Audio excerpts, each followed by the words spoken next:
ಕೀಚಕವಧೆ. ಇದರಲ್ಲಿ ಹಿಮ್ಮೇಳದಲ್ಲಿ ಸುಪ್ರಸಿದ್ಧ ಭಾಗವತರು, ಪ್ರಸಿದ್ಧ, ಒಂದು ಕಾಲದಲ್ಲಿ ಅವರ ಹೆಸರು ಟೌನ್ ಹಾಲಿಗೆ ಉಂಟಂತಾದರೆ ಟೌನ್ ಹಾಲ್ ಫುಲ್. ಧರ್ಮಸ್ಥಳ ಮೇಳದ ಈಗ ಇಲ್ಲ, ಈಗ ಧರ್ಮಸ್ಥಳ ಮೇಳಕ್ಕಿಲ್ಲ. ಭಾಗವತ ಹಂಸ ಬಿರುದಾಂಕಿತ ಪುತ್ತಿಗೆ ರಘುರಾಮ್ ಹೊಳ್ರು, ನಮ್ಮವರೇ ಆದಂತಹ ಮೂಡುಬಿದಿರೆಯ ಆಳ್ವಾಸ್ನ ವೈದ್ಯರಾದಂತಹ ಡಾಕ್ಟರ್ ಸುಬ್ರಹ್ಮಣ್ಯ ಭಟ್ ಪದ್ಯಾಣ, ಇವರು ಭಾಗವತದಲ್ಲಿ. ಚೆಂಡೆಯ ಗಂಡುಗಲಿ ಬಿರುದಾಂಕಿತ ಚಂದ್ರಶೇಖರ್ ಭಟ್ ಕೊಂಕಣಾಜೆ ಚೆಂಡೆಯಲ್ಲಿ. ಅದೇ ರೀತಿ ಗುರುಪ್ರಸಾದ್ ಬಳಿಜಡ್ಕರ್ ಅವರು ಮದ್ದಳೆಯಲ್ಲಿ. ನೋಡಿ ಅಲ್ಲಿ ಕ್ಯಾಮರಾ ರಿಲೇ ಕೊಡ್ತಾ ಇದ್ದಾರಲ್ಲ, ಅವರು ಚಕ್ರತಾಳದಲ್ಲಿ, ಮಧುಸೂದನ್ ರಾಯರು ಚಕ್ರತಾಳದಲ್ಲಿ. ಅರ್ಥಧಾರಿಗಳಾಗಿ ಜಬ್ಬಾರ್ ಸೋಮರವರು ಕೀಚಕನ ಪಾತ್ರವನ್ನು ವಹಿಸಲಿಕ್ಕಿದ್ದಾರೆ. ವಿಷ್ಣು ಶರ್ಮಾ ವಾಟೆಪಡ್ಪುರವರು ಸುದೇಶ್ನೆ ಪಾತ್ರದಲ್ಲಿ, ರವಿಶಂಕರ್ ಭಟ್ ಒಳಕುಂಜರವರು ಕಂಕಭಟ್ಟನ ಪಾತ್ರದಲ್ಲಿ, ಕಂಕಭಟ್ಟನ ಪಾತ್ರದಲ್ಲಿ. ಅದೇ ರೀತಿ ಪವನ್ ಕಿರಣ್ ಕೆರೆಯವರು ಸೈರೇಂದ್ರಿಯ ಪಾತ್ರದಲ್ಲಿ, ಗಣೇಶ್ ಕನ್ನಡಿಕಟ್ಟೆಯವರು ವಲನನ ಪಾತ್ರದಲ್ಲಿ, ನಮ್ಮ ಸಂಘದ ಕಾರ್ಯದರ್ಶಿಗಳಾದಂಥ ಕೃಷ್ಣಮೂರ್ತಿ ಮಾಯಣ್ಣರವರು ವಿರಾಟ್ರಾಯನ ಪಾತ್ರದಲ್ಲಿ ತೊಡಗಿಸಿಕೊಳ್ಳಿಕ್ಕಿದ್ದಾರೆ. ಸಂಪೂರ್ಣ ಆಗುವಲ್ಲಿವರೆಗೆ, ಹೆಚ್ಚು ಕಮ್ಮಿ 3:30 ಗಂಟೆವರೆಗೆ ಆಗ್ಬಹುದೋ ಏನೋ, ಆಗುವಲ್ಲಿವರೆಗೆ ತಾವುಗಳು ನಿಲ್ಲಬೇಕು. ಆದಷ್ಟು ಬೇಗ ಫಲಹಾರ ಮಾಡಿ ಬಂದು ಎದುರು ಆಸೀನರಾಗಿ ಕಲಾವಿದರ ಕಲೆಗೆ ಚಾಲನೆ ಕೊಡಬೇಕು ಅಂತ ವಿನಮ್ರ ವಿನಂತಿ ಮಾಡಿಕೊಳ್ತಾ ಇದ್ದೇನೆ. ವಂದನೆಗಳು. ಗುರುಗಣಾಧಿಪತಯೇ ನಮಃ.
ಅಂಬುಜಾಸನವಾಣಿಯರ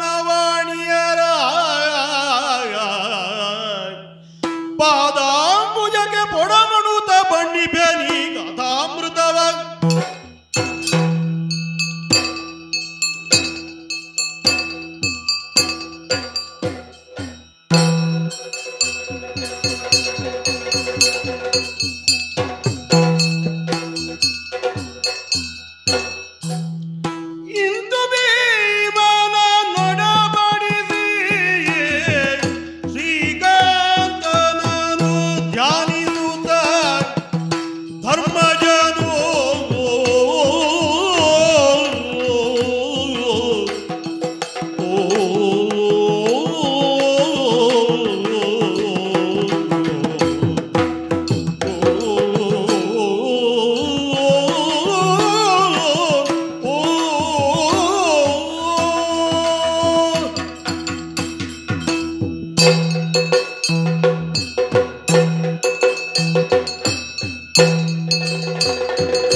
ಕಾಲಗರ್ಭದಲ್ಲಿ ಏನು ಅಡಗಿದೆ ಅನ್ನುವುದನ್ನು ಶೋಧಿಸುವುದಕ್ಕೆ ಎಂತಹ ಪ್ರತಿಭಾವಂತನಿಗೂ ಸಾಧ್ಯವಾಗದು. ನಮ್ಮ ಬದುಕೇ ಅದಕ್ಕೆ ಸಾಕ್ಷಿಯಾಗಿ ಹೋಯಿತು. ಹಸ್ತಿನೆಯ ಅರಮನೆಯೊಳಗೆ ರತ್ನಗಂಬಳಿಯ ಮೇಲೆ ಕಾಲಿಡುತ್ತಾ ಬದುಕಬೇಕಾಗಿದ್ದಂತಹ ನಾವು ಕಾಡಿನಲ್ಲಿ ಕಲ್ಲು ಮುಳ್ಳುಗಳನ್ನು ಮೆಟ್ಟುತ್ತಾ ಕಾಲವನ್ನು ಕಳೆಯುವ ಹಾಗಾಯಿತು. ಜೂಜಾಟದ ಪರಿಣಾಮವನ್ನು ನಾನಿಂದು ಅನುಭವಿಸ್ತಾ ಇದ್ದೇನೆ. ಕೌರವನೊಂದಿಗೆ ಒತ್ತೆ ಇಟ್ಟು ಲತ್ತೆಯಾಡಿ ಸರ್ವಸ್ವವನ್ನು ಕಳೆದುಕೊಂಡೆ. ಪಣದಂತೆ 12 ವರ್ಷಗಳ ಕಾಲ ವನವಾಸ, 1 ವರ್ಷದ ಅಜ್ಞಾತದ ಅವಧಿಯನ್ನು ಕಳೆಯುವಂತಹ ಪರಿಸ್ಥಿತಿ ನಮಗೆ ಎದುರಾಯಿತು. ಕಾಡಿನಲ್ಲಿ ದಿನಗಳನ್ನು ಕಳೆಯುವಂತಾಯಿತು ಅಂತ ನಾನು ದುಃಖಿಸಿದವ ಅಲ್ಲ. ತ್ರೇತಾಯುಗದಲ್ಲಿ ಮರ್ಯಾದಾ ಪುರುಷೋತ್ತಮನಾದಂತಹ ಶ್ರೀರಾಮಚಂದ್ರನಿಗೆ ಪಿತೃವಾಕ್ಯ ಪರಿಪಾಲನೆಗಾಗಿ ವನವಾಸ ದೀಕ್ಷೆಯನ್ನು ಕೈಗೊಳ್ಳುವ ಅನಿವಾರ್ಯತೆ ಒದಗಿ ಬಂದಿತ್ತು. ನನ್ನ ಮಗನಿಗೆ ಭರತನಿಗೆ ಪಟ್ಟಾಭಿಷೇಕ ಆಗಬೇಕು, ನೀನು ಕಾಡಿಗೆ ನಡೆ ಅಂತ ಕೈಕೆ ಅಬ್ಬರಿಸಿದಾಗ ಶ್ರೀರಾಮ ಕಣ್ಣೀರಿಳಿಸಿದವನಲ್ಲ, ಕೋಪಗೊಂಡವನಲ್ಲ. ವಿನಯದಿಂದಲೇ ಅಬ್ಬೆ ಎಷ್ಟು ಸಮಯ ಕಾಡಿನಲ್ಲಿ ಬದುಕಬೇಕು ಹೇಳು, ನಿನ್ನ ಆಜ್ಞೆಯನ್ನು ನಾನು ಪರಿಪಾಲಿಸ್ತೇನೆ ಅಂತ ಹೇಳಿದನಂತೆ. ನಮಗೆ ಅವನೇ ಆದರ್ಶ. ಅವನು ತೋರಿದ ದಾರಿಯಲ್ಲೇ ಸಾಗಬೇಕಾದ್ದು ನನಗೆ ಧರ್ಮ. ಆದರೆ ಒಮ್ಮೆ ಭಯವಾಗಿತ್ತು, ಕಣ್ಣೀರು ಸುರಿಸಿದ್ದು ಹೌದು ನಾನು. ವನವಾಸಕ್ಕೆ ಹೊರಟು ನಿಂತಾಗ ಹಸ್ತಿನೆಯ ಭೂಸರರೆಲ್ಲ ನನ್ನ ಅನುಸರಿಸಿ ಸಾಗಿ ಬಂದರು. ಧರ್ಮರಾಯ ನಿಲ್ಲು, ನಾನು ನಿಮ್ಮೊಂದಿಗೆ ಬರ್ತೇವೆ, ದುರುಳನಾದ ಕೌರವನೊಡನೆ ನಾವು ಬದುಕುವುದಿಲ್ಲ. ಈ ಬ್ರಾಹ್ಮಣರನ್ನು ಹೇಗೆ ತೃಪ್ತಿಪಡಿಸಲಿ ಅನ್ನುವಂತಹ ವೇದನೆ ನನಗಾಗಿತ್ತು. ಬ್ರಾಹ್ಮಣರು ಅತೃಪ್ತಿಯಿಂದ ಬದುಕಕೂಡದು, ಅವರು ತೃಪ್ತಿಯಿಂದಲೇ ಬದುಕಬೇಕು. ನಾವು ಹಾಗಲ್ಲ, ನಾವು ತೃಪ್ತಿಯಿಂದ ಬದುಕಕೂಡದು, ನಮಗೆ ಯಾವಾಗಲೂ ಅತೃಪ್ತಿ ಬೇಕು ಕ್ಷತ್ರಿಯನಿಗೆ. ಬ್ರಾಹ್ಮಣರು ಅತೃಪ್ತಿಯಿಂದ ಬದುಕಿದರೆ ಆ ದೋಷಕ್ಕೆ ನಾವು ಒಳಗಾಗ್ತೇವೆ. ಇದು ನನಗೆ ಖೇದ ಉಂಟಾಗುವುದಕ್ಕೆ ಕಾರಣ. ಆ ಹೊತ್ತಿಗೆ ಗುರುಗಳಾದ ದೌಮ್ಯರು ಒದಗಿ ಬಂದರು. ಅಂಗಾರಪರ್ಣನ ಸೂಚನೆಯಂತೆ ಉತ್ಕೋಚ ತೀರ್ಥದಲ್ಲಿ ದೌಮ್ಯರನ್ನು ಗುರುಗಳಾಗಿ ನಾವು ಅಂದೇ ಅಂಗೀಕರಿಸಿದ್ದೆವು. ಸಮಸ್ಯೆಗಳನ್ನು ಬಂದಾಗ ಸಮುಚಿತವಾದ ಸಲಹೆಗಳನ್ನು ಸಮಯೋಚಿತವಾಗಿ ಅಡಿಗಡಿಗೆ ನಮಗೆ ನೀಡುತ್ತಾ ಬಂದವರು. ಧರ್ಮರಾಯ ಚಿಂತಿಸುವ ಅಗತ್ಯವಿಲ್ಲ, ಸೂರ್ಯನನ್ನು ಉಪಾಸಿಸು ನಿನಗೆ ಶುಭವಾಗುತ್ತದೆ ಅಂತ ಹೇಳಿದರು. ಗುರುಗಳ ನಿರ್ದೇಶನಂತೆ ಭಾಸ್ಕರನನ್ನು ಭಜಿಸಿದೆ, ಅವನಿಂದ ಅಕ್ಷಯ ಪಾತ್ರೆಯನ್ನು ಪಡೆದೆ. ಅದು ಸಾಮಾನ್ಯ ಪಾತ್ರೆ ಅಲ್ಲ, ದಿವ್ಯ ಗುಣ ಸಮನ್ವಿತವಾದಂತಹ ಪಾತ್ರೆ. ಭೂಸರೆಲ್ಲ ಉಂಡು ತೇಗಿದ ಮೇಲೆ ನಾವು ಉಣ್ಣುವುದು, ನಾವು 5 ಉಂಡ ಮೇಲೆ ದ್ರೌಪದಿ ಉಣ್ಣುವುದು, ಆಮೇಲೆ ಪಾತ್ರೆ ಬರಿದಾಗುವುದು. ಅಲ್ಲಿಯವರೆಗೂ ನಮಗೆ ಬೇಕಾದುದನ್ನು ಕೊಡುತ್ತಿದ್ದಂತಹ ಪಾತ್ರೆ ಅದು. ಆ ಪಾತ್ರೆಯ ಸಹಾಯದಿಂದ ಭೂಸರೆಲ್ಲ ಉಂಡು ತೇಗಿ ನಮ್ಮನ್ನು ಆಶೀರ್ವದಿಸಿದಾಗ ನಾನು ಸಂತೋಷಪಟ್ಟಿದ್ದೆ. ಹೌದು, ವಾಸುದೇವನ ಅನುಗ್ರಹದಿಂದ ವನವಾಸದಲ್ಲಿ ಕಷ್ಟವನ್ನು ಅನುಭವಿಸಿದರೂ ಲೋಕಕ್ಕೆ ನಾವು ಒಳಿತನ್ನೇ ಮಾಡಿದ್ದೇವೆ ಅನ್ನುವ ನೆಮ್ಮದಿ ನನಗುಂಟು. ಕಬ್ಬಿನ ಜಲ್ಲೆಯು ಗಾಣಕ್ಕೆ ಸಿಕ್ಕಿ ಜಜ್ಜಿದಾಗಲೂ ಕೂಡ ಸಿಹಿಯಾದ ರಸವನ್ನೇ ಕೊಡುತ್ತದೆ ನಮಗೆ. ಕರ್ಪೂರವು ಹೊತ್ತಿ ಉರಿಯುವಾಗಲೂ ಪರಿಮಳವನ್ನೇ ಪರಿಸರಕ್ಕೆ ಕೊಡುತ್ತದೆ. ನಾವು ಕಷ್ಟವನ್ನು ಅನುಭವಿಸಿದರೂ ವನವಾಸ ಅದವಧಿಯಲ್ಲಿ ಲೋಕಕ್ಕೆ ಒಳಿತನ್ನು ನೀಡಿದ್ದೇವೆ ಅನ್ನುವ ಸಮಾಧಾನ ನನಗುಂಟು. ಅನೇಕ ದುಷ್ಟರ ವಧೆಗೆ ನನ್ನ ತಮ್ಮಂದಿರು ಕಾರಣರಾದರು.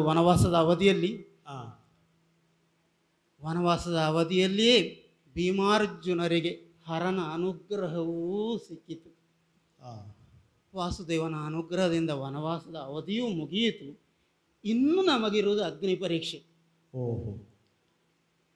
ಅಜ್ಞಾತವಾಸದ ಅವಧಿ 1 ವರ್ಷವನ್ನು ಕಳೆಯಬೇಕು.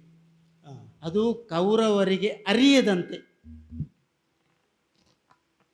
ಹೇಗೆ ಬದುಕೋದು? ಎಲ್ಲಿ ನೋಡಿದರೂ ಕೌರವರ ನುಡಿಯಂತೆ ನಡೆಯುವವರನ್ನೇ ನಾವು ಕಾಣುತ್ತೇವೆ. ಕೌರವನಿಗೆ ಅಂಜಿ ಬದುಕುವವರೇ ಈ ಲೋಕದಲ್ಲಿ ಇರುವುದು. ಅಂತಿರುವಾಗ ನಮಗೆ ಯಾರು ಆಶ್ರಯ ಕೊಡ್ತಾರೆ? ಈ ಸಮಸ್ಯೆಯನ್ನು ಸಹೋದರರ ಮುಂದಿಟ್ಟಾಗ ಭಾರತ ಒಂದು ಸೂಚನೆಯನ್ನು ಕೊಟ್ಟ. ಅಣ್ಣ, ದುಃಖಿಸಬೇಡ ನೀನು, ನಾವು ಪಶ್ಚಿಮಾಭಿಮುಖವಾಗಿ ಸಾಗೋಣ, ಮತ್ಸ್ಯ ರಾಜ್ಯವನ್ನು ಸೇರೋಣ, ವಿರಾಟ ನಗರವನ್ನು ಸೇರೋಣ, ವಿರಾಟ ಭೂಪನಲ್ಲಿ ಆಶ್ರಯವನ್ನು ಪಡೆಯೋಣ ಅಂತ ಹೇಳಿ. ಯಾಕೆ ನೀನು ಹೀಗೆ ಹೇಳ್ತಾ ಇದ್ದಿ ಅಂತ ಹೇಳುವಾಗ ಹೇಳ್ತಾನೆ, ಅಲ್ಲಿ ಬಲಾಢ್ಯನಾದ ಕೀಚಕನಿದ್ದಾನೆ. ಕೌರವನಿಗಿಂತಲೂ ಫಲಾನ್ವಿತನಿದ್ದಾನೆ ಅವನು. ಅವನಿರುವ ಕಾರಣದಿಂದಲೇ ಕೌರವರು ವಿರಾಟ ನಗರಕ್ಕೆ ಬರುವುದು ಬಿಡು, ಕಣ್ಣೆತ್ತಿಯೂ ನೋಡಲಾರರು.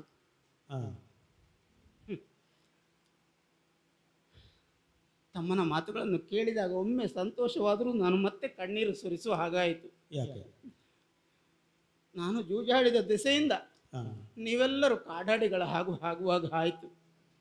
ನಿನ್ನನ್ನು ಕಷ್ಟದ ಕೂಪಕ್ಕೆ ತಳ್ಳಿದೆ ತಮ್ಮಂದಿರೆ ನಾನು ಅಂತ ಕಣ್ಣೀರಿಳಿಸಿದಾಗ ಅವರೇ ನನ್ನನ್ನು ಸಂತೈಸಿದರು. ಅಣ್ಣ, ಬದುಕನ್ನು ಬಂದಂತೆ ಅನುಭವಿಸೋಣ, ಪಾಲಿಗೆ ಬಂದದ್ದು ಪಂಚಾಮೃತ ಅನ್ನುವ ಹಾಗೆ ನಡೆಯೋಣ.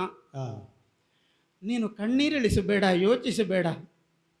ನಿನ್ನ ಸಹಾಯಕ್ಕೆ ನಿನ್ನ ಜತೆಗೆ ತಮ್ಮಂದಿರಾದಂತಹ ನಾವಿದ್ದೇವೆ. ವಿರಾಟನ ನಗರದಲ್ಲಿ ನೀನು ಹೇಗೆ ಬದುಕುವೆ ಅದನ್ನಾದರೂ ಹೇಳು ಅಂತ ಹೇಳ್ತಾರೆ ಅವರು. ನಾನು ಕಂಕನೆಂಬ ಹೆಸರಿನಿಂದ ಸನ್ಯಾಸಿಯ ವೇಷವನ್ನು ಧರಿಸಿ ವಿರಾಟನಲ್ಲಿ ಆಶ್ರಯ ಪಡೆಯುವೆ ಅಂತ ಹೇಳಿ. ನಾನು ಮತ್ಸ್ಯನ ಬಾಣಸಿಗನಾಗಿ ವಲನ ಎಂಬ ಹೆಸರಿನಿಂದ ಅಲ್ಲಿ ಬದುಕುವೆ ಅಂತ ಭೀಮಸೇನ ಹೇಳಿದ. ಕೆಲವೊಮ್ಮೆ ಶಾಪವು ವರವಾಗುತ್ತದೆ, ವರವು ಶಾಪವಾಗುತ್ತದೆ. ಇಂದ್ರನಗರಿಯಲ್ಲಿ ಊರ್ವಶಿಯ ಶಾಪ ಅರ್ಜುನನಿಗೆ ಎಂದು ವರವಾಯಿತು. ಅದು ಇಂದ್ರಾನುಗ್ರಹ. ನಾನು ಬೃಹನ್ನಳೆಯಾಗಿ ನಾಟ್ಯಾಚಾರ್ಯನಾಗಿ ಅಲ್ಲಿ ಬದುಕುವೆ ಅಂತ ಅರ್ಜುನ ಹೇಳ್ತಾನೆ. ಆ, ನಕುಲ ಹೇಳ್ತಾನೆ ನಾನು ಅಶ್ವಪಾಲಕನಾಗಿ ಬದುಕುವೆ. ಸಹದೇವ ಹೇಳ್ತಾನೆ ನಾನು ಗೋಶಾಸ್ತ್ರಜ್ಞನಾಗಿ ಬದುಕುವೆ. ಓಹೋ. ನಮ್ಮ ಐವರ ಮಡದಿಯಾದಂತಹ ದ್ರೌಪದಿ ನಿಮ್ಮನ್ನು ನಾನು ಅನುಸರಿಸುವೆ, ಆ, ಸೈರಂಧ್ರಿಯಾಗಿ ವಿರಾಟನ ರಾಣಿ ಸುದೇಶ್ನಿಯ ಸೇವಕಿಯಾಗಿ ಅರಮನೆಯಲ್ಲಿ ಬದುಕುವೆ ಅಂತ ಆ, ಆ, ಶ್ರೀಕಾಂತನನ್ನು ಭಜಿಸುತ್ತಾ ಅವರ ಜೊತೆ ಪಶ್ಚಿಮಾಭಿಮುಖವಾಗಿ ಸಾಗಿ ಬಂದೆ ನಾನು. ಆ, ವಿರಾಟ ನಗರದ ಹೊರಗೆ ಹೊರವಲಯದ ಕಾಡನ್ನು ಪ್ರವೇಶಿಸಿದಾಗ ಆ, ಸ್ಮಶಾನ ಒಂದು ಗೋಚರಿಸಿತು. ಓ, ಅಲ್ಲೊಂದು ಶಮಿ ವೃಕ್ಷವನ್ನು ನೋಡಿದೆ. ಆ, ನಮ್ಮ ಆಯುಧಗಳನ್ನೆಲ್ಲ ಚರ್ಮದ ಚೀಲದೊಳಗೆ ತುಂಬಿ ಹೆಣನ ಆಕೃತಿಯನ್ನು ಮಾಡಿ ಆ, ಶಮಿ ವೃಕ್ಷಕ್ಕೆ ಬಿಗಿದೆ. ಬಿಗಿದು ದೇವತೆಗಳನ್ನು ಪ್ರಾರ್ಥಿಸಿದೆ. ಆ, ಅನಿಮಿಷರೇ, 1 ವರ್ಷ ಕಳೆದ ಬಳಿಕ ಈ ಆಯುಧವನ್ನು ಪಡೆಯುವುದಕ್ಕೆ ನಾವು ಬರ್ತೇವೆ. ಅಲ್ಲಿಯವರೆಗೆ ಈ ಆಯುಧಗಳನ್ನು ಯಾರೂ ಮುಟ್ಟದಂತೆ, ಯಾರೂ ಪಡೆಯದಂತೆ ಇದನ್ನು ಕಾಪಿಡಬೇಕು ಅಂತ ಹೇಳಿದಾಗ ಅಸ್ತು ಧರ್ಮರಾಯ ಅಂತ ಅವರು ಹೇಳ್ತಾರೆ. ಆ, ವರುಷ 1ರೊಳಗಾಗಿ ಪಾರ್ಥ ಬಂದು ಕೇಳಿದರೆ ಕೊಡಿ, ಆದರೆ ಭೀಮಸೇನನಿಗೆ ಕೊಡದಿರಿ ಅಂತ ಹೇಳಿದಾಗ ಉಗ್ರಗೊಂಡನಲ್ಲ ಭೀಮಸೇನ. ನಾನು ಕೌರವನಂತೆ ಆದೇನಲ್ಲ ಅಣ್ಣ, ನಾನು ನಿನಗೆ ಶತ್ರು ಆದೆನಲ್ಲ, ಧರಣಿಯೇ ಮುನಿಯಲಿ ಈಶನೇ ಬಂದು ತಡೆದರೂ ನಾನು ಆಯುಧವನ್ನು ಸೆಳೆಯುವೆ, ಕೌರವರನ್ನು ಸದೆಬಡಿಯುವೆ ಅಂತ ಹಂಬಲಿಸಿದ. ತಮ್ಮನನ್ನು ಒಡಂಬಡಿಸಿದೆ ನಾನು.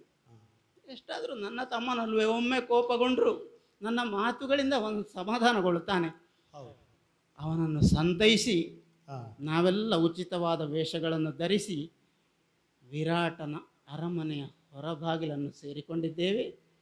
ದ್ವಾರಪಾಲಕನಲ್ಲಿ ಭೇಟಿಗಾಗಿ ಅವಕಾಶವಿದೆಯೋ ಅಂತ ಕೇಳುವಂತೆ ಹೇಳಿ ಕಳುಹಿಸಿದ್ದೇನೆ. ಉತ್ತರಕ್ಕಾಗಿ ಕಾಯ್ತೇನೆ. ನೋಡೋಣ ನೋಡೋಣ. ಒಂದು ದಿನ ಒಳಗದೆ ನೃಪನು,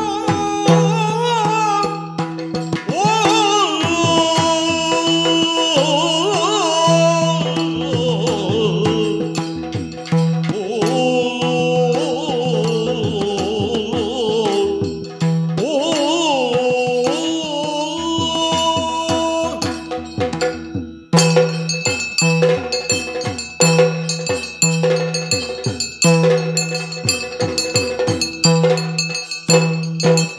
ಒಂದು ದಿನ ಒಳಗದೆ ನೃಪನು,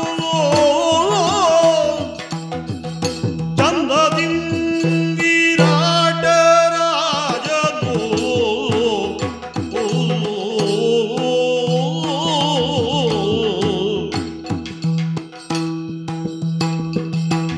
ಒಂದಿ ಮಾಗದ ಸಹಿತ ಮೆರೆದನು, ಒಂದಿ ಮಾಗದ ಸಹಿತ ಮೆರೆದನು ವಿಭವದಿಂದ.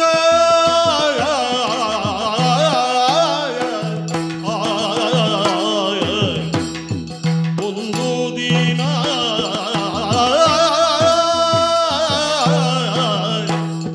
ವಿರಾಟ ರಾಜನು, ಓ,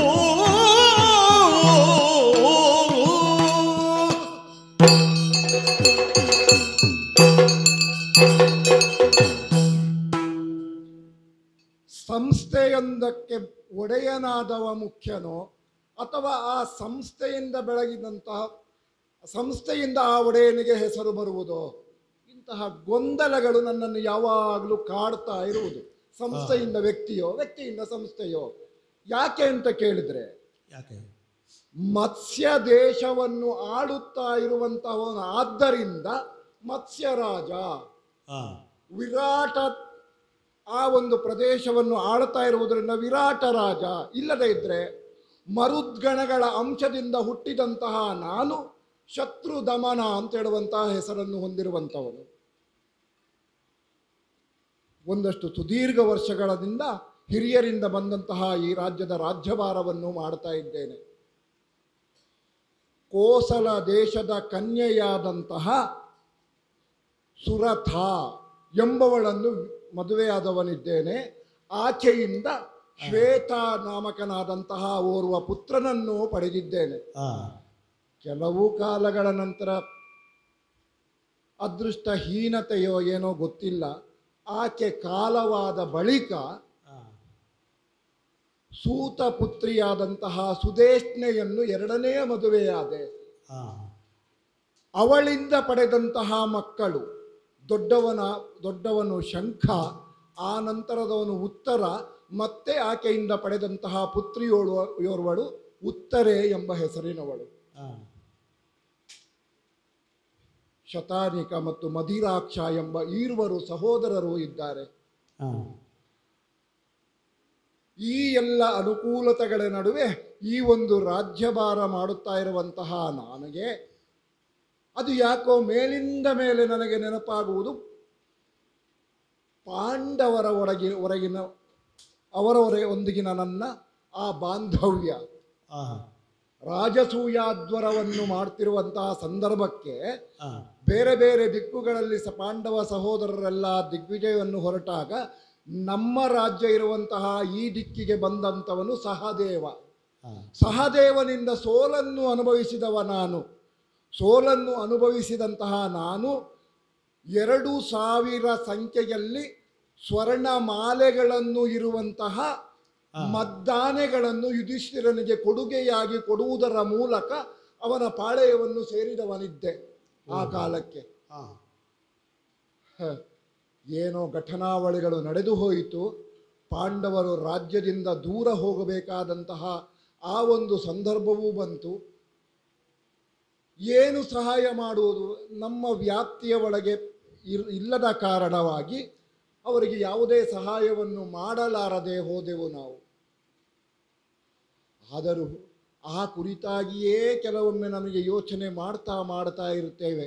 ಸಭೆಯನ್ನು ಸೇರಿದ್ದಾಗಿದೆ, ವಂದಿಗಳೋ ಮಾಗದರೋ ಇತ್ಯಾದಿ ಅವರವರ ಕೆಲಸಗಳನ್ನೆಲ್ಲ ಮಾಡ್ತಾ ಇದ್ದಾರೆ. ವಂದಿಸುವವರು ವಂದಿಸ್ತಾರೆ, ಸ್ತುತಿಪಾಠಕರು ಸ್ತುತಿಯನ್ನು ಹೇಳ್ತಾರೆ, ಇತ್ಯಾದಿ ಪೀಠಕ್ಕೆ ಸಲ್ಲುವಂತಹ ಗೌರವ ಅದನ್ನೆಲ್ಲವನ್ನೂ ಕೊಡ್ತಾ ಇದ್ದಾರೆ. ಇನ್ನೇನು ವಿಶೇಷ ಇಲ್ಲ ಅಂತೇಳುವಂತಹ ಸಂದರ್ಭಕ್ಕೆ, ಇನ್ನೇನು ಸಭೆಯನ್ನು ವಿಸರ್ಜಿಸೋಣವೇ ಅಂತೇಳುವಂತಹ ಸಂದರ್ಭಕ್ಕೆ ಏನೋ ಒಂದು ದ್ವಾರದಲ್ಲಿ ವಿಶೇಷ ಕಾಣಿಸ್ತಾ ಇದೆ, ಏನು ಎಂಬ ನಿರೀಕ್ಷೆಯಲ್ಲಿ ಇರ್ತೇನಂತೆ. ಭೂಪತಿ, ಯಾರು? ನಿನ್ನ ಸೇವಕರು ತುಂಬ ಒಳ್ಳೆಯವರಪ್ಪ. ದ್ವಾರಪಾಲಕರು ನನ್ನನ್ನು ಗೌರವದಿಂದ ಒಳಗೆ ಕರೆತಂದಿದ್ದಾರೆ. ಯಾರಿಗೂ ಅಗೌರವವನ್ನು ತೋರಿಸಬಾರದು ಎಂಬುದೇ ದ್ವಾರಪಾಲಕರಿಗೆ ನಾನಿತ್ತ ಸೂಚನೆ. ನಿನ್ನ ಆಜ್ಞೆಯನ್ನು ನೆರವೇರಿಸಿದರು. ಬಂದವರು ನೀವು ಯಾರು, ಎಲ್ಲಿಂದ ಬಂದಿದ್ದೀರಿ, ಯಾವ ಕಾರ್ಯವನ್ನು ಉದ್ದೇಶಿಸಿ ಅಥವಾ ಯಾವ ಸಹಾಯವನ್ನು ಯಾಚಿಸಿ, ಈ ರೀತಿಯಾಗಿ ಬಂದ ಉದ್ದೇಶ ಏನು ಅಂತೇಳುವಂಥದ್ದು ಒಟ್ಟರ್ಥ. ನನ್ನಲ್ಲಿ ಕೇಳುವುದಕ್ಕುಂಟು ಅಂತ ಗೊತ್ತಾಯಿತು. ಏನನ್ನು ಕೇಳ್ತಾ ಇದ್ದೀಯಪ್ಪ ನೀನು? ಕರುಣಾಳು ನೀವೆಮ್ಮ ಪುರಗೆ ವಿಜಯಂ ಗೈದ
ಮಹನೀಯ ರಾಜೇಂದ್ರ, ಕರುಣಾಳು ನೀನು. ಯಾಕೆ ಹೇಳ್ತಾ ಇದ್ದೇನೆ ಅಂತ ಕೇಳಿದ್ರೆ, ಯಾಕೆ? ನೋಡುವಾಗಲೇ ಒಂದು ನೀನು ಇರುವಂತಹ ಆ ತೊಟ್ಟಂತಹ ವಸ್ತ್ರದಿಂದ ಅಥವಾ ನೀನಿರುವಂತಹ ಈ ಲಕ್ಷಣಗಳಿಂದ ನೀನೊಬ್ಬ ಬ್ರಾಹ್ಮಣನ ರೀತಿಯಲ್ಲಿ ನನಗೆ ಕಾಣ್ತಾ ಇದ್ದೀಯ. ಬ್ರಾಹ್ಮಣರು ಯಾವಾಗಲೂ ಕರುಣಾಶಾಲಿಗಳಾಗಿಯೇ ಇರ್ತಾರೆ. ಆ ಹಿನ್ನೆಲೆಯಲ್ಲಿ ಕರುಣಾಳು ನೀನು ಅಂತ ಆಡಿದ್ದು ನಾನು. ಇಲ್ಲಿಯವರೆಗೂ ಬಂದವರಿದ್ದೀರಿ, ಯಾಕಂದ್ರೆ ನೀನೋರ್ವನೇ ಅಲ್ಲ, ಮತ್ತು ಜನ ಕಾಣ್ತಾ ಇದ್ದಾರೆ. ಬಂದಂತಹ ಹಿನ್ನೆಲೆ ಏನು? ಏನಾದರೂ ಕಷ್ಟಗಳು ಒದಗಿದ್ದವು ನಿಮಗೆ? ಸರ್ವೇ ಸಾಧಾರಣವಾಗಿ ಬ್ರಾಹ್ಮಣ ವರ್ಗ ಅಂತ ಹೇಳಿದ್ರೆ ಬಂದಂತಹ ಕಷ್ಟಗಳಿಗೆ ರಾಜಾಶ್ರಯವನ್ನು ಪಡೆಯುವಂತಹದ್ದು. ಈ ಹಿನ್ನೆಲೆಯಲ್ಲಿ ನಾನು ಕೇಳುತ್ತಾ ಇರುವುದು, ಯಾವ ಸಹಾಯ ಆಗಬೇಕು, ಏನನ್ನು ನನ್ನಿಂದ ನಿರೀಕ್ಷೆ ಇಟ್ಟುಕೊಂಡು ಬಂದಿದ್ದೀರಿ, ವಿಶೇಷಗಳೇನಾದರೂ ಇದ್ರೆ ಹೇಳಬೇಕು. ನನ್ನಿಂದ ಅದು ಪರಿಹರಿಸಲು ಸಾಧ್ಯವಾದೀತು ಅಂತೇಳಿ ಆದರೆ ಪರಿಹರಿಸುವ ಪ್ರಯತ್ನವನ್ನು ಮಾಡುತ್ತೇನೆ. ಇದು ಪರಿಹಾರ ಮಾಡಬೇಕು ಅಂತ ಹೇಳಿ ಆದರೆ ಸಮಸ್ಯೆಯ ಮೂಲ ಏನು ಅಂತ ಗೊತ್ತಾಗಬೇಕು. ಅದಕ್ಕಾಗಿ ಕೇಳ್ತಾ ಇದ್ದೇನೆ, ಏನು ಕಾರಣ? ರಾಜೇಂದ್ರ, ಅವನೀಪತಿ ಕೇಳು, ಪಾಂಡವರ ಸೇರಿದ್ದೆ ನಾನು.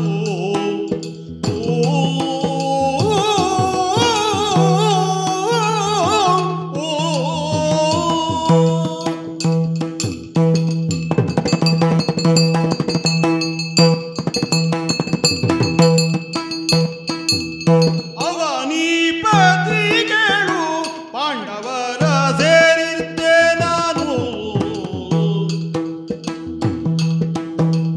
ಅವರಿಗೆ ತಡವಿ ಮತ್ತವಗೆ ಸಂಚರಣೆ ದೊರಕಿದರಿಂದಲೀ ಪುರಕ್ಕೆ ಬರವಾಯ್ತೆಮಗೆ.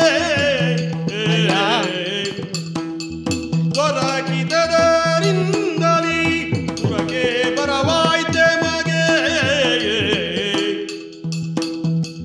ಪರರು ಕಂಕನೆನುತ ಕರೆವರನ್ನುವರು.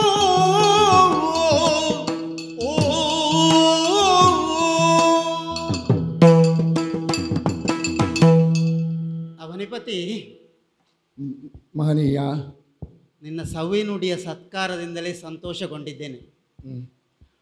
ಹೊಟ್ಟೆ ತುಂಬಿತು. ನನಗಿನ್ನು ಉಣ್ಣುವುದಕ್ಕೆ ಕುಡಿಯುವುದಕ್ಕೆ ನೀನೇನು ಕೊಡಬೇಕಾದ್ದಿಲ್ಲ. ಸಂತೋಷಗೊಂಡಿರುವೆ ನಾನು. ಇನ್ನು ಈ ರಾಜ್ಯದ ಅರಸ, ಪ್ರಜೆಗಳ ಪಾಲಿಗೆ ಮಾತನಾಡುವ ದೇವರು ನೀನು. ಮಾತನಾಡದ ದೇವರು ಗುಡಿಯಲ್ಲಿದ್ದಾನೆ. ಪ್ರಜೆಗಳು ತನ್ನನ್ನು ಆಳುವ ಅರಸನನ್ನು ದೇವರೆಂದು ಭಾವಿಸಿ ಗೌರವಿಸ್ತಾರೆ. ಹೌದು. ನಿನ್ನ ಆಡಳಿತದಲ್ಲಿ ಗೋವುಗಳು, ಬ್ರಾಹ್ಮಣರು, ಸ್ತ್ರೀಯರು ಸುರಕ್ಷಿತರಾಗಿದ್ದಾರೆ ಅನ್ನೋದನ್ನು ನಾನು ತಿಳಿದಿದ್ದೇನಪ್ಪ. ಮುಂದೆಯೂ ಹಾಗೆಯೇ ನಡೆಯುತ್ತದೆ ಎನ್ನುವ ಭರವಸೆಯನ್ನು ನಾನು ಇಟ್ಟುಕೊಳ್ಳುವೆ. ಸರಿ. ನನ್ನ ಹೆಸರು ಕಂಕಾಭಟ್ಟ. ಸ್ವಲ್ಪ ಅಪರೂಪದ ಹೆಸರು. ಕಂಕನೆಂದೇ ನನ್ನ ಹೆಸರು. ಸಾಮಾನ್ಯವಾಗಿ ರೂಢಿಯಲ್ಲಿರುವಂತಹ ಒಂದಷ್ಟು ಹೆಸರುಗಳು ಬೇರೆ, ಸ್ವಲ್ಪ ವಿಶೇಷವಾಗಿ ಅಪರೂಪವಾದ ಇರುವಂತಹ ಹೆಸರು ಅಂತ ಆಡಿದ್ದು ನಾನು. ಈ ಹೆಸರಿನಲ್ಲಿ ಏನಾದರೂ ಅಡಗಿದೆ ಅಂತ ಹಾಗೇನಾದರೂ? ಅಲ್ಲ, ಅದನ್ನೇ ನಾನು ಯೋಚನೆ ಮಾಡ್ತಾ ಇದ್ದೇನೆ. ಲೋಕದ ಒಂದು ಧರ್ಮವನ್ನು ಸ್ಥಿರಗೊಳಿಸುವಂತಹ ಕಾರ್ಯವನ್ನು ತೊಡಗಿಸಿಕೊಂಡವ ಯಮಧರ್ಮರಾಜ ಅಂತ.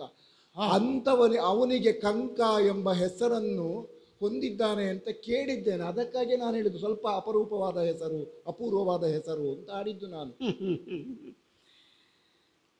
ಹಿರಿಯರು ಮಕ್ಕಳಿಗೆ ಹಿರಿಯರ ಹೆಸರನ್ನು, ದೇವರ ಹೆಸರನ್ನು ಇಡುವಂಥ ಒಂದು ಪದ್ಧತಿ ಉಂಟು. ಹಾಗೆ ಇಟ್ಟದಿರಬಹುದು, ಬಹುಶಃ ಇರಬಹುದು ಏನೋ. ಆದರೂ ಎಲ್ಲ ದೇವರುಗಳ ಹೆಸರನ್ನಿಟ್ಟರು ಈ ದೇವರ ಹೆಸರನ್ನಿಡುವುದು ತುಂಬ ತುಂಬ ಅಂದರೆ ಇಲ್ಲವೇ ಇಲ್ಲ ಅಂತ ಹೇಳುವಷ್ಟು ಕಡಿಮೆ. ಆದರೂ ಯಾವ ಉದ್ದೇಶವನ್ನು ಇಟ್ಟುಕೊಂಡಿದ್ದಾರೋ ಗೊತ್ತಿಲ್ಲ. ಧರ್ಮವದು ಸ್ಥಿರವಾಗಲಿ ನನ್ನ ಮಗನಿಂದ ಅಂತ ಹೇಳುವಂಥ ಉದ್ದೇಶವನ್ನು ಇಟ್ಟುಕೊಂಡು ಹೆಸರು ಇಟ್ಟಿರಬಹುದು. ಧರ್ಮ ಮಾರ್ಗದಲ್ಲಿ ನಡೆಯಲಿ ನನ್ನ ಮಗ ಅಂತ ನನ್ನ ತಂದೆ ತಾಯಿಯವರು ಹಾಗೆ ಹೆಸರು ಇಟ್ಟರು ಏನು ಇರಬಹುದು. ಹೆಸರಲ್ಲಿ ಏನಿದೆ ಅಲ್ವಾ? ಧರ್ಮ ಇರುವುದು ಆಚರಣೆಯಲ್ಲಿ ತಾನೆ. ಹೌದು ಹೌದು. ನಾನು ಹಸ್ತಿನೆಯ ಭೂಸುರ. ಹಸ್ತಿನೆಯ ಭೂಸುರ, ಹಸ್ತಿನೆಯ ಭೂಸುರ. ಪಾಂಡವರನ್ನು ಸೇವಿಸಿ ಬದುಕುತ್ತಿದ್ದವ ನಾನು. ಹಾ ಹಾ ಹಾ ಹಾ ಹಾ. ಅಂದ್ರೆ ವಾಕ್ಯವದು ಎಲ್ಲಿ ನಿಲ್ಲಿಸಬೇಕು ಅದಕ್ಕಿಂತ ಮೊದಲೇ ನಿಲ್ಲಿಸಿದರೆ ನಮಗದು ಅರ್ಥ ಗ್ರಹಿಸುವಲ್ಲಿ ಏನೋ ತೊಡಕಾಗ್ತದೆ. ಅದಕ್ಕೆ ನಾನು ಮತ್ತೊಮ್ಮೆ ಕೇಳಿದ್ದು. ಕೆಲವರಿಗೆ ತೊಡಕಾಗೋದಿಲ್ಲ, ಕುತೂಹಲ ಉಂಟಾಗ್ತದೆ, ಪ್ರಶ್ನಿಸ್ತಾ ಮುಂದೆ ಹೋಗ್ತಾರೆ. ಆಗ ವಿಷಯಗಳು ಹುಟ್ಟಿಕೊಳ್ತವೆ. ಮನಸ್ಸನ್ನು ಮತಿಸುವಾಗ ಮಾತ್ರ ವಿಚಾರಗಳು ಹುಟ್ಟಿಕೊಳ್ಳುವುದು. ಮೊಸರಿನಲ್ಲಿ ಬೆಣ್ಣೆ ಇರ್ತದೆ, ಆದರೆ ಕಣ್ಣಿಗೆ ಕಾಣಿಸೋದಿಲ್ಲ. ಕಡೆಗೋಲಿನಿಂದ ಮತಿಸಿದಾಗ ಮಾತ್ರ ನವನೀತ ಕಾಣಿಸಿಕೊಳ್ಳುತ್ತದೆ. ಹೌದು. ಮನಸ್ಸು ಎಂಬ ಮೊಸರನ್ನು ಬುದ್ಧಿ ಎಂಬ ಕಡೆಗೋಲಿನಿಂದ ಕಡೆದಾಗ ವಿಚಾರಗಳೆಂಬ ಬೆಣ್ಣೆ ಹುಟ್ಟಿಕೊಳ್ಳೋದು. ಹೌದು. ಹಾ, ಈಗ ಪಾಂಡವರನ್ನು ಸೇವಿಸಿ ಬದುಕುತ್ತಾ ಇರುವಂತ ಬದುಕುತ್ತಿದ್ದವ ನೀನು. ಹೌದು. ಹಾ, ಹಾಗಾದರೆ ನನಗೊಂದು ಕುತೂಹಲ ಉಂಟು ಅಂತ. ಯಾವುದು? ನೀನು ಸೇವಿಸುತ್ತಾ ಬದುಕುತ್ತಿದ್ದಂತಹ, ಪಾಂಡವರನ್ನೇ ಸೇವಿಸುತ್ತಾ ಬದುಕುತ್ತಿದ್ದಂತಹ ನಿನಗೆ 12 ವರ್ಷ ಅಲ್ಲಿ ಇಲ್ಲೆಲ್ಲೋ ಇದ್ರು, ಅಂತೂ ಇಂತಲ್ಲಿ ಇದ್ದಾರೆ ಅಂತ ನಮಗೆ ಗೊತ್ತಿತ್ತು. ಈಗ 1-2 ದಿನಗಳಿಂದ ಎಲ್ಲಿದ್ದಾರೆ ಅಂತ ಗೊತ್ತಿಲ್ಲ. ಹಾಗಾದ್ರೆ ಅವರನ್ನು ಸೇವಿಸುತ್ತಿದ್ದ ನಿನಗೇನಾದರೂ ಗೊತ್ತುಂಟೋ ಅಂತ. ಅವರಿಗೆ ದೇಶ ಸಂಚಾರ ಆಯಿತು ಅನ್ನೋದನ್ನು ಮಾತ್ರ ನನಗೆ ಗೊತ್ತು. ಹಾಗಾದ್ರೆ ನಿನಗೂ ಸ್ಪಷ್ಟವಾದಂತಹ ಅರಿವು ಇಲ್ಲ ಅಂತೇಳಿ ಆಯ್ತು. ಎಲ್ಲಿದ್ದಾರೆ ಅನ್ನೋದೇ ಗೊತ್ತಿಲ್ಲ. ಹಾ, ಅನಿವಾರ್ಯ ಒತ್ತಡಕ್ಕೆ ಸಿಲುಕಿ ಅವರು ಹಸ್ತಿನೆಯನ್ನು ಬಿಡಬೇಕಾದಂತಹ ಪರಿಸ್ಥಿತಿ ಬಂತು. ಹೌದು. ಆದರೆ ಪಾಂಡವರನ್ನೇ ಸೇವಿಸಿ ಬದುಕಿದ ನಾನು ಹಾ, ಕೌರವರನ್ನು ಸೇವಿಸಿ ಎಂತೂ ಬದುಕುವುದು ಹೇಳು? ಆಗುವುದಿಲ್ಲ.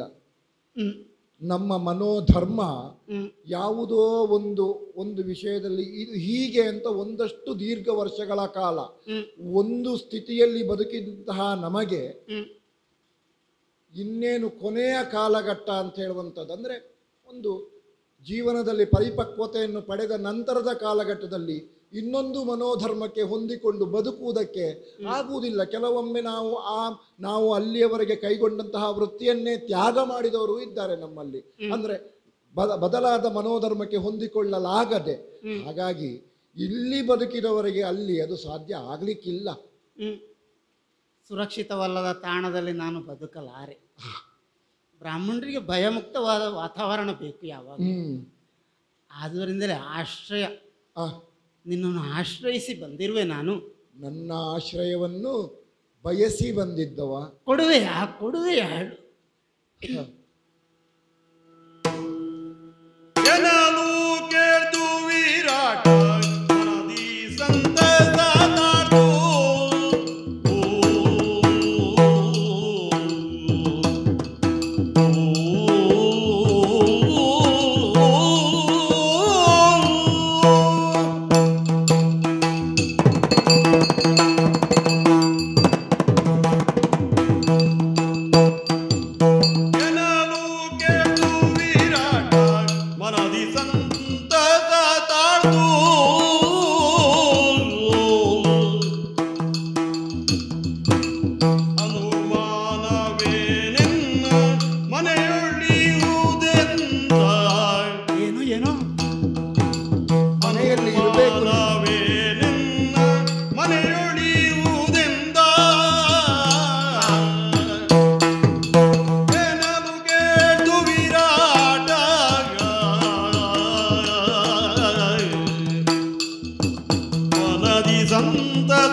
ಮತ್ಸ್ಯರಾಜನ ಆಶ್ರಯವನ್ನು ಬಯಸಿ ಬಂದವನಿದ್ದಿ.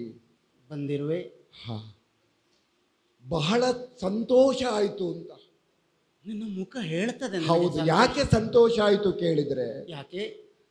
ಆರಂಭದಲ್ಲಿ ನೀನೇ ಆಡಿದಂತೆ ಹ್ಮ್ ಗೋವುಗಳಿಗೋ ಸ್ತ್ರೀಯರಿಗೋ ವಿಪ್ರರಿಗೋ ಹ್ಮ್ ಆಶ್ರಯವನ್ನು ಕೊಡಬೇಕಾದಂತಹ ಹೊಣೆಗಾರಿಕೆ ಇರುವಂತಹ ಸ್ಥಾನ ನನ್ನದ್ದು.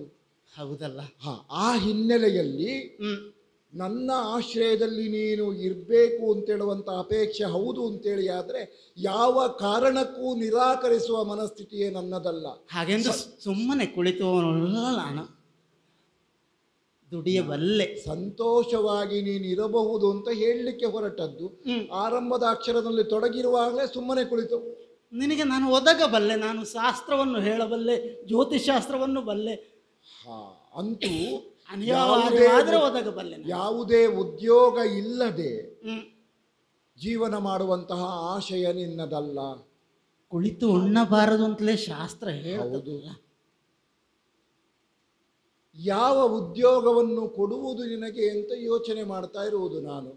ನಮಗಾಗುವ ಉದ್ಯೋಗ. ಹಾ, ನಿಮಗಾಗುವ ಉದ್ಯೋಗ. ಹ್ಮ್ ಶಾಸ್ತ್ರವನ್ನು ಓದಬಹುದು, ಎಲ್ಲ ಬ್ರಾಹ್ಮಣರು ಮಾಡುವಂತಹದ್ದೇ ಕೆಲಸ. ಹೌದಾದ್ರೂ ಹ್ಮ್ ಹೆಸರಿನ ಹಿನ್ನೆಲೆಯಲ್ಲಿ ಮತ್ತೊಂದು ವಿಶೇಷತೆಯನ್ನು ನಿನ್ನ ಮೇಲೆ ಹೇರುತ್ತಾ ಒಂದು ರೀತಿಯಲ್ಲಿ, ಅಥವಾ ಅದು ಆ ಹೊಣೆಗಾರಿಕೆಯನ್ನು ವಹಿಸಿಕೊಡುತ್ತಾ.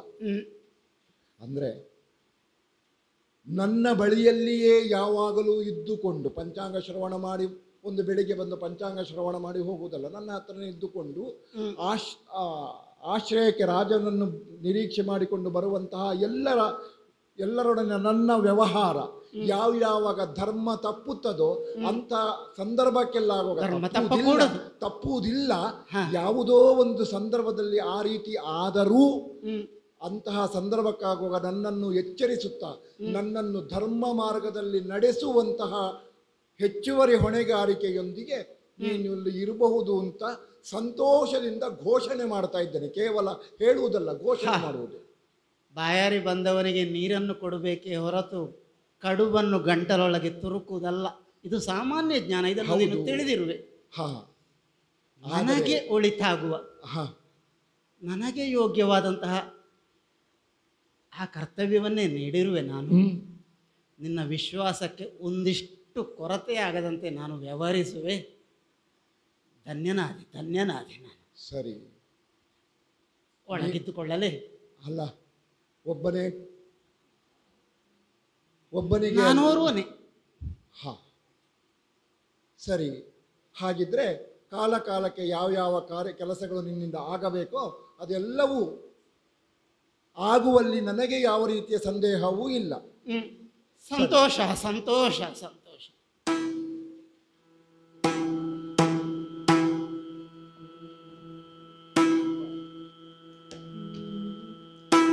ಏನೆಂಬೆ ದೃಪದರಣಿಯ ಬರವನೀಗ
ಕನಕ ಕಂಕಣಗಳು ಜನ ಜನರನುತ ಅಡಿಯಿಡುವ ವೇಳೆಯಲ್ಲಿ ನೂಪುರ ನಡಿಗಡಿಗೆ ಮೊಳಗುತ್ತಲೇ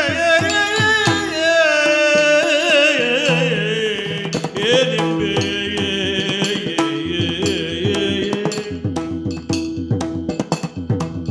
ಏನೆಂಬೆ ದ್ರುಪದ ಜಯ ಬರವಾನೀಗ ದ್ರುಪದ ಜಯ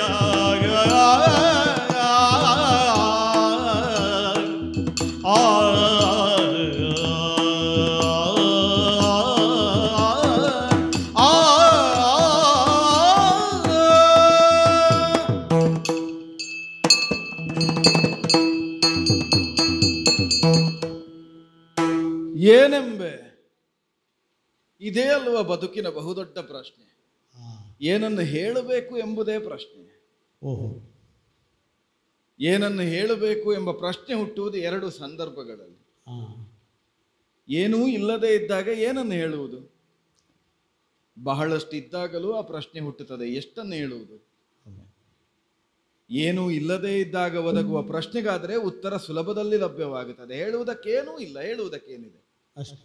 ಬಹಳಷ್ಟು ಇದ್ದ ಸಂದರ್ಭದಲ್ಲಿ ಕಷ್ಟ ಆಗುವುದು, ಇದ್ದದ್ರಲ್ಲಿ ಎಷ್ಟನ್ನು ಹೇಳಬೇಕು ಅಂತ.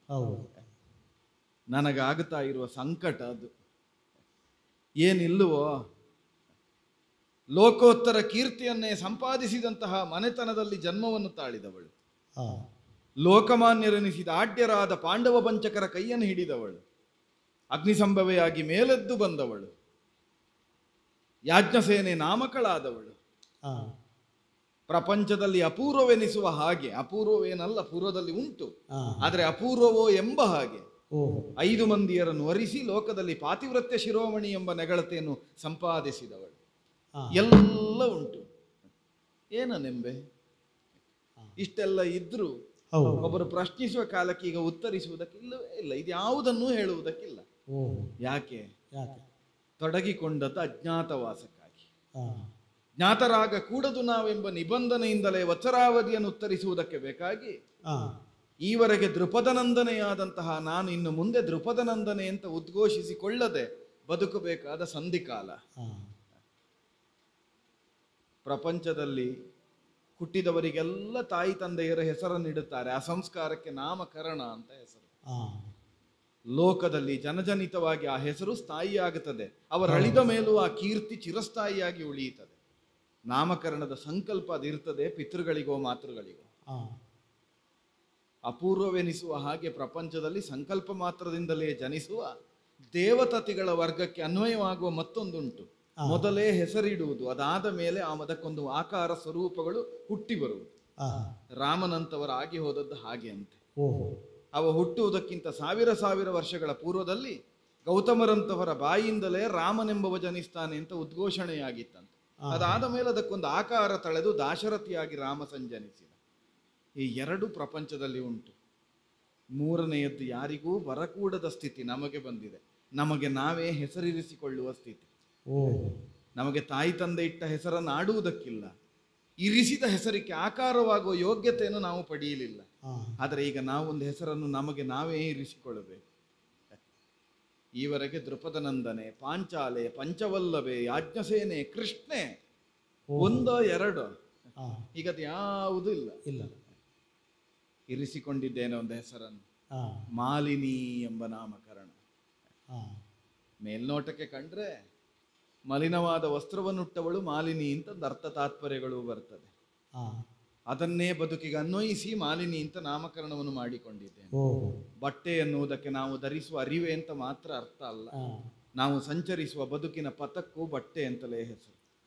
ಪಾಂಡವ ಪಂಚಕರ ಬದುಕಿನ ಬಟ್ಟೆ ಮಲಿನವಾಗಿದೆ, ಆದ್ದರಿಂದಲೇ ಜ್ಞಾತರಾಗಬೇಕಾದವರು ಅಜ್ಞಾತರಾಗಿ ಬದುಕಬೇಕಾದ ಅನಿವಾರ್ಯತೆ ಬಂದಿದೆ. ಅದನ್ನು ಸೂಚಿಸುವುದಕ್ಕಾಗಿ ಬದುಕಿನ ಬಟ್ಟೆ ಮಲಿನವಾಗಿದೆ, ಅದನ್ನು ಶುಚಿಗೊಳಿಸುವುದಕ್ಕೆ 1 ವರ್ಷದ ಅವಧಿ ಬೇಕು ಎಂಬ ನೆಲೆಯಿಂದಲೇ ಮಾಲಿನಿ ಅಂತ ಹೆಸರನ್ನು ಇರಿಸಿಕೊಂಡಿದ್ದೇನೆ. ಸರಿ, ಹೋಗುವುದೆಲ್ಲಿಗೆ ಎಂಬ ಪ್ರಶ್ನೆಗೆ ಸ್ವಾತಂತ್ರ್ಯದಿಂದ ನಾನು ಉತ್ತರಿಸಬೇಕಾಗಿಲ್ಲ. ಯಾರು ಭರ್ತರೆನಿಸಿಕೊಂಡ ಪಂಚಕರಿದ್ದಾರೋ ಈಗಾಗಲೇ ಸೇರಿಕೊಂಡಿದ್ದಾರೆ ವಿರಾಟನ ನಿಲಯವನ್ನು. ಒಬ್ಬೊಬ್ಬರು ಒಂದೊಂದಾಗಿ ಸೇರಿಕೊಂಡಿದ್ದಾರೆ. ನಾನು ಹಾಗೆ ಸೇರಿಕೊಳ್ಳುವುದಕ್ಕಿದ್ದವಳಲ್ಲ. ರಾಜಸೂಯ ಅವಭೃತ ಸ್ನಾತೆಯಾಗಿ ಚಂದ್ರವಂಶದ ಸಾಮ್ರಾಜ್ಞಿ ಆಗುವುದಕ್ಕಿದ್ದವಳು ಅಂತ ಮನುಮನೀಷಿಗಳು ಉದ್ಘೋಷಿಸಿದ ಪಂಚವಲ್ಲಭೆ ಇದ್ದೇನೆ. ಹೋಗಿ ಆಶ್ರಯವನ್ನು ದೇಹಿ ಅಂತ ಬೇಡುವುದಕ್ಕಿಲ್ಲ. ರಾಜೋಚಿತವಾಗಿ ಸಾಮ್ರಾಜ್ಞಿಯೊಬ್ಬಳನ್ನು ಉಪಚರಿಸುವಂತೆ ನನ್ನನ್ನೇ ಅವರು ಬರಮಾಡಿಕೊಳ್ಳಬೇಕು. ಇದು ಅಪೇಕ್ಷೆಯೂ ಹೌದು, ಶಾಸ್ತ್ರವೂ ಹೌದು.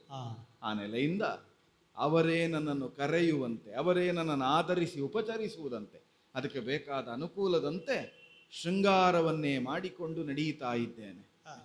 ಎಷ್ಟು ಮಲಿನವಾದ ವಸ್ತ್ರವನ್ನು ಉಡಬಹುದು, ಎಷ್ಟು ಮಾಲಿನ್ಯ ದೇಹವನ್ನು ತುಂಬಿರಬಹುದು. ಸಹಜವಾಗಿ ನಮ್ಮ ವ್ಯಕ್ತಿತ್ವದಿಂದ ವಿಕಾಸ ಹೊಂದುವಂತಹ ಪ್ರಕಾಶ ಮಸುಕಾಗುವುದಕ್ಕೆ ಸಾಧ್ಯ ಇಲ್ಲ.